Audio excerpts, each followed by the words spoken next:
Welcome to the LDN radio show, brought to you by the LDN Research Trust. I'm your host, Linda Elseygood. I have an exciting lineup of guest speakers who are LDN experts in their field. We will be discussing low-dose naltrexone and its many uses in autoimmune diseases, cancers, etc. Thank you for joining us.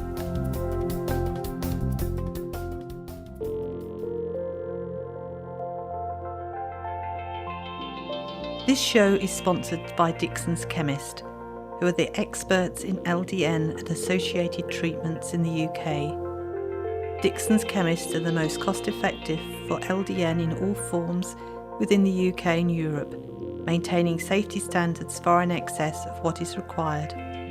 Why would you choose to get your LDN from anywhere else? Call 0141 404 6545 today to speak to their LDN experts. I'd like to welcome back Dr. Pamela Smith, who's been on our radio show before.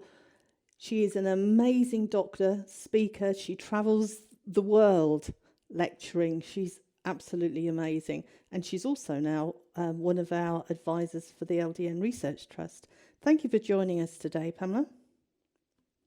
Thank you so much. I'm very glad to be here.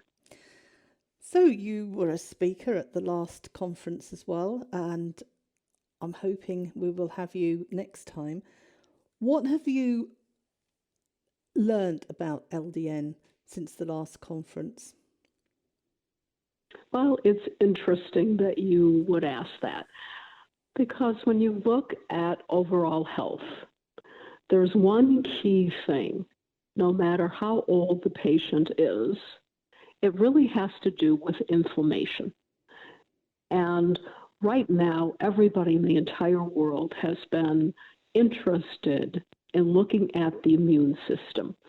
So I'd like to take this time to go through 7 ways to really help the immune system. And all of them, in the final analysis, have to do with inflammation. Mm-hmm. And at the end, we'll look a little bit at LDN. Wonderful. Okay. So tip number 1, when we look at ways for helping the body stay healthy, is, of course, stress. You know, stress is a main issue. Whether we're talking about today's world or whatever, everyone is stressed. Part of it is we just overbook. And it really is a time when we need to settle down. Because when people are stressed, it increases their risk of many diseases. Not only does it compromise the immune system, but when the patient is stressed, it increases their risk of other diseases. So what are they? What does the medical literature actually say? Consequences of stress: compromised immune system, bone breakdown, fatigue, irritability, sugar cravings, so people don't eat correctly, shakiness between meals, confusion, memory not as sharp. I spoke at the last conference on LDN and memory. When you're stressed, low energy, night sweats, binge eating, increases blood pressure, cholesterol, triglycerides, blood sugar. It increases infection rate, so it compromises the immune system. Thin skin, easy bruising, muscle weakness, weight gain around the middle, sleep disturbances. It causes many things when people stay stressed. So it's one of those things that you kind of have to let go and let the world just go around. There's a poem by one of my favorite poets, Carl Sandburg, and I love this poem. Time is the coin of your life. It is the only coin you have. Only you can determine how it will be spent. Be careful lest you let other people spend it for you. And I think that's one thing we really have to be aware of, is not let other people spend it for us. If you look at the actual statistics, it's really crazy when it comes to stress. So I'm going to spend a little extra time on stress because there's an actual study in Alternative Medicine Review in 2009. As many as 75% to 90% of visits to primary care doctors worldwide are related to stress. And there's several studies showing that chronic stress has been shown to contribute to accelerated aging and premature death. So part of this is through compromising the immune system. So number one, we need to de-stress because the immune system gets compromised and we become inflamed. Tip number two, alcohol. When you drink a lot of alcohol, the body becomes inflamed, the immune system becomes compromised. Moderation is the key to health. How about when it comes to sleep? Sleep is very, very important. And there's some interesting things to look at when you look at sleeping patterns. If you don't sleep well, you become inflamed. So what should we look at when it comes to sleep? One thing is, when are we actually going to sleep? It's very important that people go to bed by 11 p.m.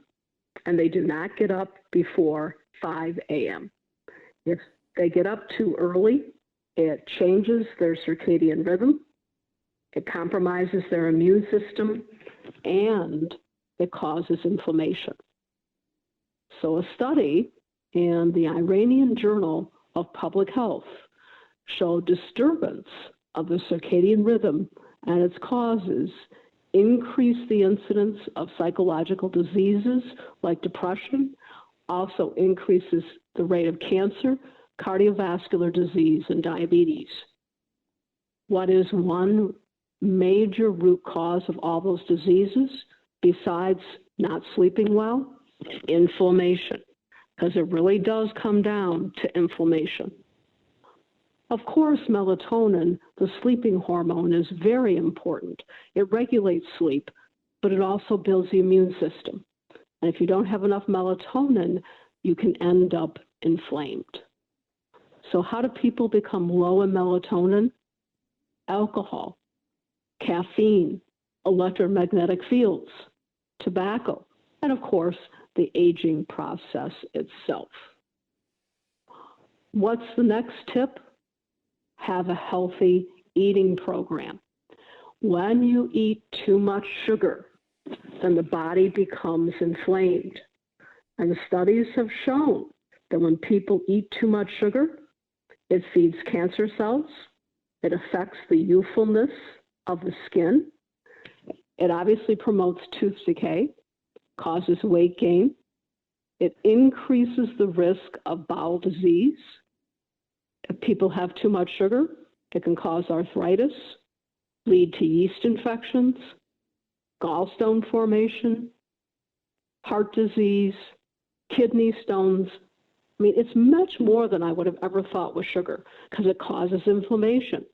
It can exacerbate MS, causes insulin resistance and drives up blood sugar, decreases growth hormone when you eat sugar, the hormone that keeps us from aging as quickly.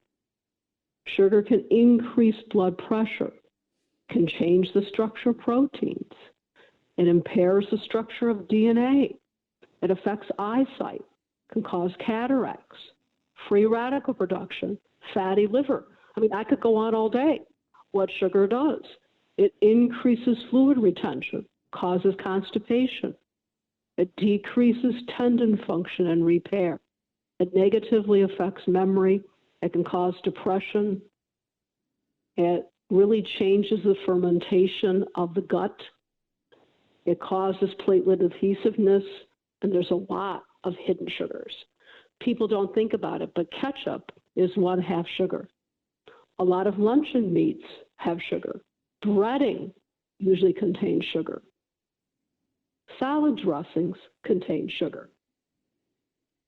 So there's many different hidden sugars as well. So again, you become inflamed. If the gut's not healthy, you're not healthy. And many patients, when they don't eat right, their gut becomes unhealthy and it becomes inflamed. If people don't have enough digestive enzymes, in other words, they don't chew their food, then it becomes a problem. We become so fast nowadays that we basically just bolt down our food. Every doctor in the world will tell you that you should chew each bite 20 times. And it's so important when it comes to the immune system because 70% of the immune system is in the gut. So if the gut is not healthy, again, you're not healthy. So there's a lot of reasons for poor digestion, but one of them is just not chewing food well. People should have 2 bowel movements a day. When a patient says to me, oh, I only use the bathroom twice a week, then I know they're not healthy. Their immune system's compromised and they are inflamed. There's many reasons why people have poor digestion. Stress is one of them. Certainly eating poorly is another. So digestion's important. Digestive enzymes people may need. Some people may need more acid than less. So sometimes people think they have reflux because they have too much acid. 40% of people have reflux because they have too little. There's many nutrients that are important for the gut. Butyrate is a short-chain fatty acid, one of the very common things that I see low in people. So people always ask, what happens if your gut's not healthy? You get something called dysbiosis. So what are the actual symptoms? Nausea, belching and bloating, heartburn, abdominal pain, cramping and abdominal distension, depression, anxiety, gas, halitosis. You can even have symptoms outside the gut when the gut's not healthy, like frequent urination, muscle aches and pains, memory not as sharp, heart racing, skin rashes, seizures. So there's many reasons why the gut's not healthy. So everybody, in order to have no inflammation or decrease inflammation, and for everybody to have an immune system that is improved, important to see a functional medicine practitioner and have a gut health test done to make sure the gut's healthy. I'm going to be giving a seminar this year that I'm writing now on the skin, and it's fascinating. When you look at psoriasis and acne and rosacea, they're all related to inflammation and a gut that's not healthy. So we keep coming back to the same subjects related to all of this: inflammation, compromised immune system, because the gut is not perfect. And then people get what we lovingly call leaky gut syndrome. So when we look at all of these things to maintain the immune system, decrease sugar, fix the gut. One I think we don't talk a lot about is dehydration. When people don't drink enough water, they become dehydrated. So if people have normal kidney function, they don't have congestive heart failure or fluid overload, they should drink 1/2 their body weight in ounces every day. If they're exercising, they need to drink more. And then, of course, another key is exercise when it comes to building your immune system. True exercise is working out and doubling your pulse for 20 minutes, 3 to 4 times a week. If you exercise more than that, it would be aggressive exercise, which can cause inflammation. And if you aggressively exercise, the body does need more nutrients. You have more free radical production with age. So starting at the age of 50, people need more lipoic acid and coenzyme Q10, more fueling sources. But even if you're 27, if you're exercising 7 days a week, you would need more nutrients like coenzyme Q10 and lipoic acid. Another thing, when we look at the immune system, causes inflammation. One way to build your immune system is if you smoke, to stop smoking. Because forever, it seems like we've known that smoking is not healthy for us, but people do smoke. So when it comes to the immune system, there's really two lines of defense: innate immunity and adaptive. Well, what do those big words mean? Innate immunity is the first immunological, non-specific mechanism for fighting against pathogens. So it's your rapid immune response. It occurs immediately. The adaptive immunity, and we've been hearing about this on the news with coronavirus, is different. It's an antigen-dependent, antigen-specific. So it has the capacity to remember if you've had an infection before. So this is all going to become more important over time. Again, if the immune system is compromised, one reason it is inflammation. So what are some causes of inflammation? Microbial infections, surgery, physical agents, chemicals, high blood pressure. Estrogen has 400 functions in the body for women. It's very important that women have normal estrogen. But as they age, when we replace it, we do not give it by mouth. Giving it by mouth causes an inflammatory response. If we put on the skin, that's not the case. Again, smoking can cause inflammation. Free radical production, allergies, obesity. So what's the best way in the world to decrease inflammation? Do all the things that we've just discussed, but I love low dose naltrexone for decreasing inflammation. It's all about balance. And so when it comes to the immune system, if it's not healthy, then you get infection. If the immune system's not healthy, then you can overproduce the immune system where you get an autoimmune disease. So you don't want the immune system to be overstimulated. And there's three things I always do when it comes to an autoimmune disease. And there's now 105 autoimmune diseases. Number one, take the patient off of gluten. Number two, for autoimmune diseases, fix the gut. And number three, low dose naltrexone. And I've been really very blessed to be able to help my patients by using LDN, otherwise known as low dose naltrexone. Not only is it anti-inflammatory, but it has a positive effect on the immune system. In fact, it's an immune modulator. It also helps with pain control. So there's many effects that it has on the immune system when it comes to regulating T cells and B cells. So in low doses, it helps with the stimulation of T and B cells and natural killer cells as well.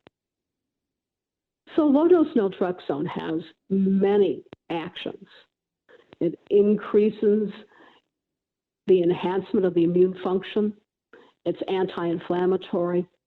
It helps even heal corneal ulcers.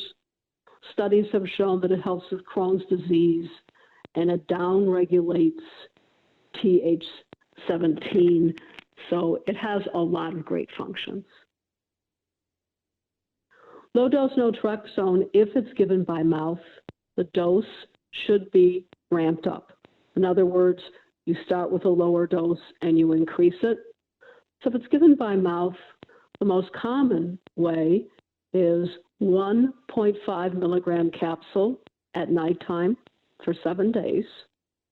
Then the next week, the patient takes 2 1.5 milligram capsules, so they're on 3 milligrams. The third week, they take 3, so they're on 4.5 milligrams. And then after that, the prescription is written for one single 4.5 milligram. LDN is compounded so that the patient can have the perfect dose. In large doses, naltrexone is used for drug overdoses and baby doses for inflammation. There's now even micro doses, smaller doses, and we can now have LDN compounded and put on the skin. And the dosage for the skin, otherwise known as transdermal application, is most commonly 4.5 milligrams.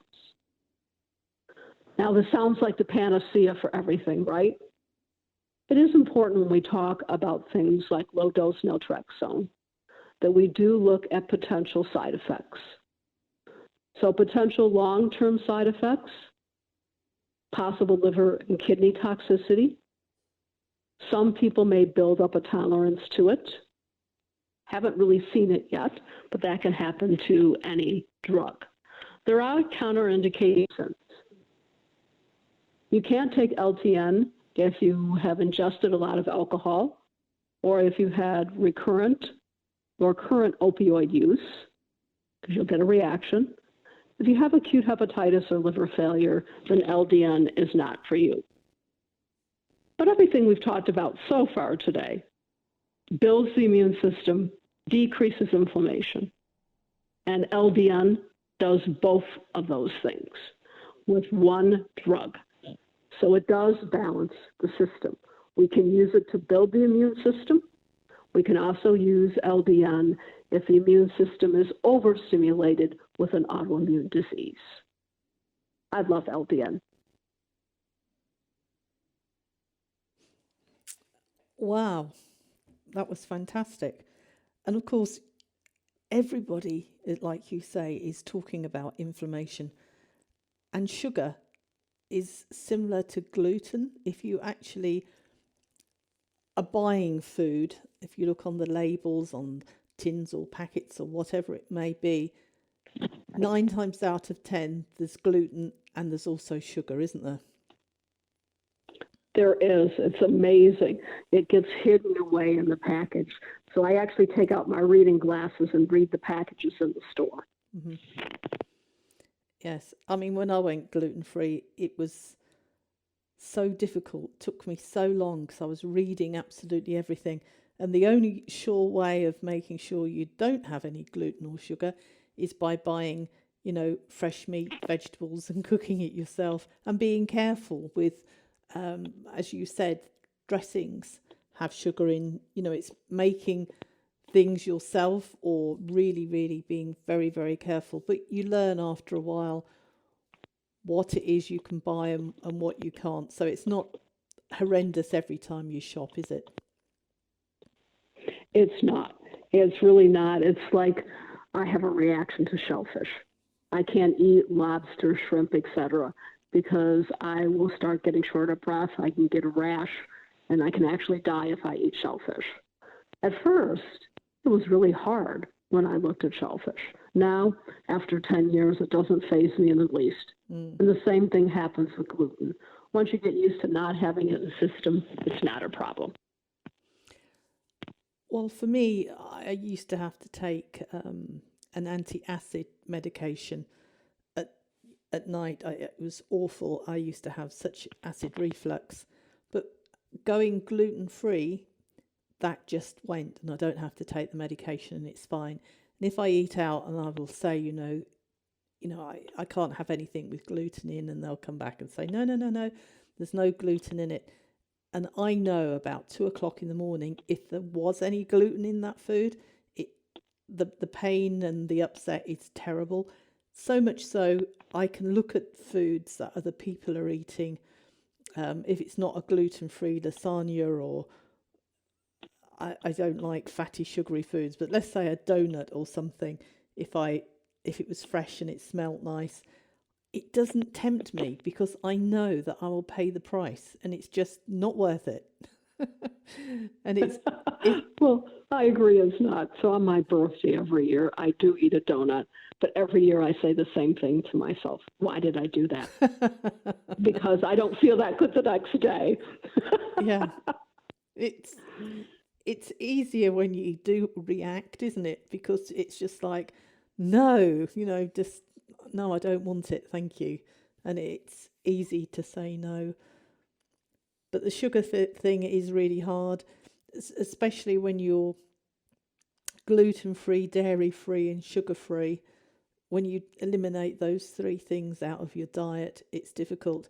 And of course, you've got your natural sugars, so you can't have too much fruit juice and very ripe bananas, etc., because then you're still getting high healthy sugars, but you can overdo it. Like you were saying, it's moderation, isn't it? It is. Moderation is the key to health. So like this morning, I had blackberries with my breakfast. I had some nuts, and today it was pecans, and I had blackberries. So I had some protein with my carb, which was the blackberries, but that will be the only fruit I have today. When I go on to lunch, then I'll have a salad or something else without fruit in it, because you're right. You can get too much of a good thing. Mm-hmm.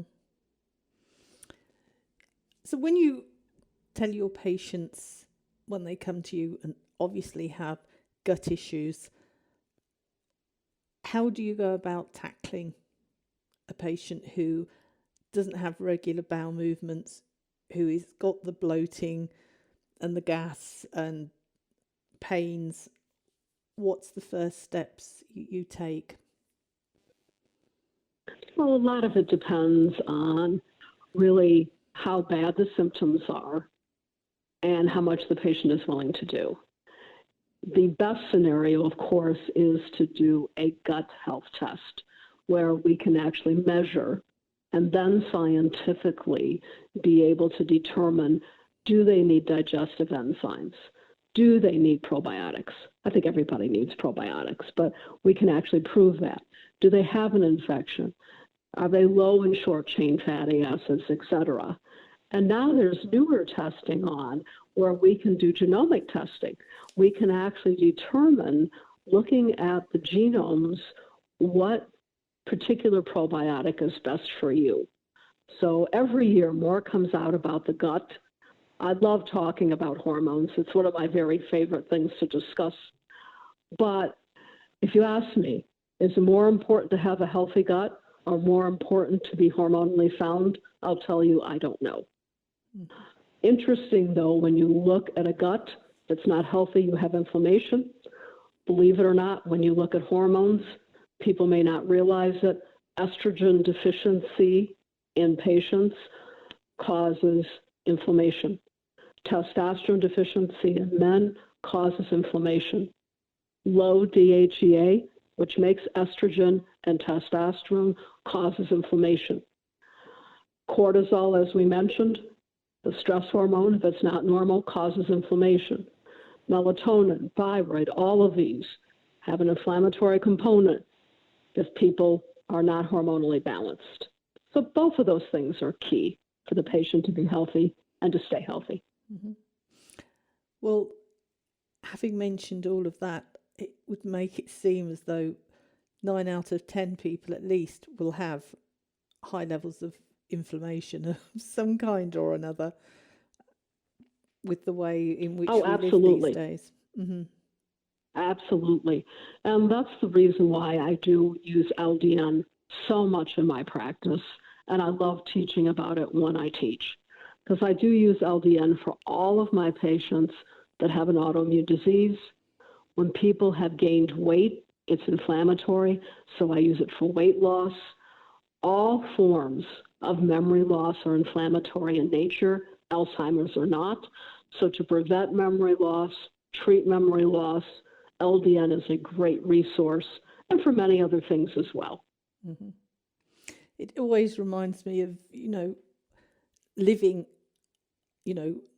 unhealthily. It's a bit like we call it elastic band, you could probably call it a rubber band, where you can stretch it and it goes back, stretch it and it goes back. Keep pulling it, and then one day it snaps.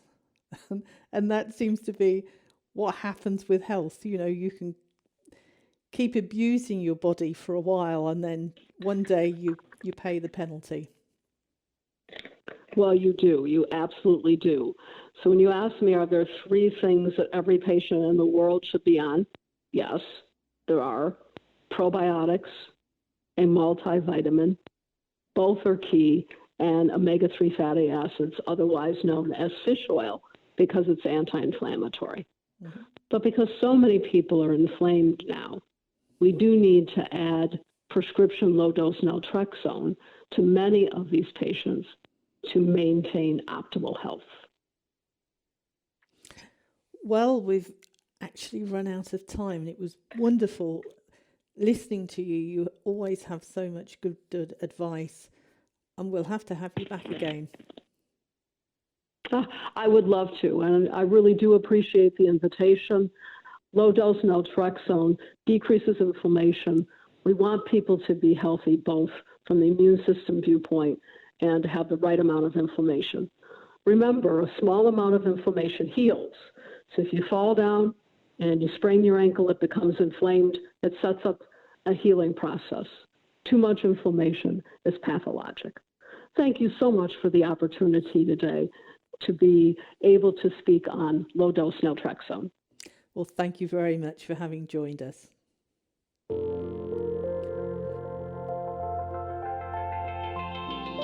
This show is sponsored by Dixon's Chemist, who are the experts in LDN and associated treatments in the UK.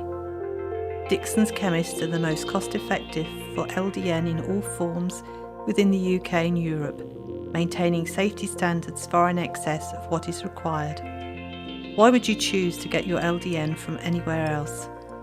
Call 0141 404 6545 today to speak to their LDN experts.